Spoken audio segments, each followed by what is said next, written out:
एक मुलाकात ऐसी शख्सियतों के साथ जिन्होंने दिया है अपने जीवन को एक नया मुकाम। रूबरू कराएंगे ऐसी कुछ हस्तियों के साथ एक खास शख्सियत के साथ मुलाकात जयदेव पटेल के साथ नंबर 1 इंडिया न्यूज पर। नमस्कार व्यूअर्स, मैं जयदेव पटेल और आप देख रहे हैं नंबर 1 इंडिया न्यूज। आपका एक बार फिर स्वागत है एक खास शख्सियत के साथ मुलाकात प्रोग्राम में। आज हमारे साथ खास मेहमान है भारत सरकार में बंदरगाह जहाजरानी जरमाल और पर्यटन मंत्रालय के राज्य मंत्री शिपांशु नायक। शिपांशु नायक जी, आपका बहुत बहुत स्वागत आज हमारे प्रोग्राम में। नमस्कार जी। नमस्कार जयदेव जी। शिपांशु नायक जी, आपसे मेरा पहला सवाल है कि शिपिंग मंत्रालय की तरफ से सागरमाला परियोजना जो चलाई जा रही है, इसका मुख्य उद्देश्य क्या है और इस परियोजना के तहत कितना कार्य किया जा चुका है? जयदेव जी, आप तो जानते हैं शिपिंग एक बड़ा व्यवसाय है और ये पूरे सागर तट का या समुद्र का हमने उपयोग किया। भगवान की कृपा से हमारे पास 7,500 किलोमीटर की कोस्टलाइन हमारे पास है, हमारे देश के पास है।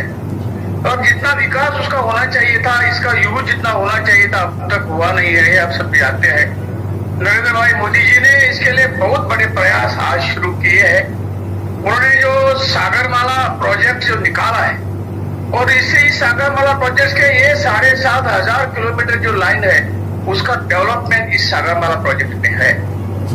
आज तक हमने कम से कम सागरमाला प्रोजेक्ट में 802 प्रोजेक्ट अप्रूव किए हुए हैं। इस प्रोजेक्ट में हो कि एक लोकल पोर्ट हो, जो मेजर पोर्ट छोड़ के हमारे मेजर पोर्ट तो हम शिपिंग और हमारी मिनिस्ट्री देख रही है। जो ऐसे 802 प्रोजेक्ट में rail connectivity, road connectivity, port connectivity और छोटे छोटे बंदरगाह जो है ये अन्य स्टेट के वो डिस्ट्रिक्ट के वो पूरे कोस्ट लाइन पे उसका जो डेवलपमेंट करके ये जो हमारी सागर से जो ट्रांसपोर्ट, समुद्र से जो ट्रांसपोर्ट है, शिपिंग है, यदि उसको बढ़ावा देने के बाद निश्चित तौर से हमारे व्यापार जो है वो बढ़ जाएगा।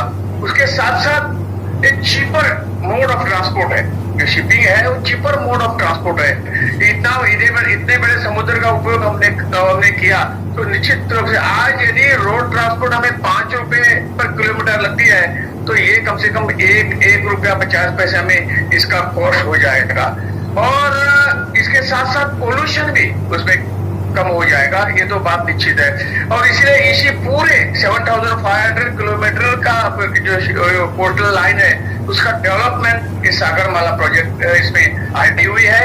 इसमें से कम 400 प्रोजेक्ट हमारे पूर्ण हुए हैं, जो कम से कम 200-250 कंप्लीशन के मार्ग पर है, दूसरे का काम चल रहा है। और ये होने के बाद और भी प्रोजेक्ट इस सागरमाला प्रोजेक्ट में हम ले जाएंगे और पूरे कोस्ट लाइन का विकास इसमें हो जाएगा। जी शिपांशु नायक जी, सागरमाला परियोजना के तहत कितने नए बंदरगाह बनाने की योजना है और क्या इसके तहत अभी कोई नया बंदरगाह बनाया भी गया है?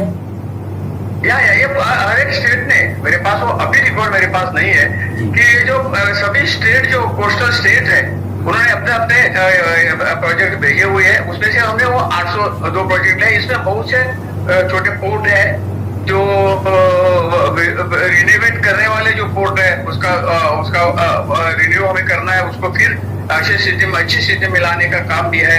उसको रोड कनेक्टिविटी अच्छी देनी है, उसको रेल कनेक्टिविटी अच्छी देनी है, ये भी सब प्रोजेक्ट उसमें है।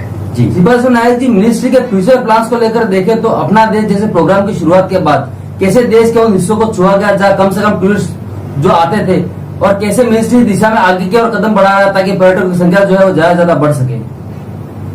जी, इसीलिए हमारे प्रयास है। आप तो जानते हैं उसके सुरक्षा के बारे में, उसके रहने के बारे में, उसकी बाकी सभी जो व्यवस्था है उसके बारे में हम, जैसा मैंने कहा कि राज्य सरकार जो अपने जो बेचते हैं, प्रपोजल जो बेचते हैं उनको हम मैक्सिमम उनको देने का काम कर रहे हैं। जी शिपांशु नायक जी, आपने नंबर 1 इंडिया के लिए समय निकाला, उसके लिए आपका बहुत बहुत धन्यवाद।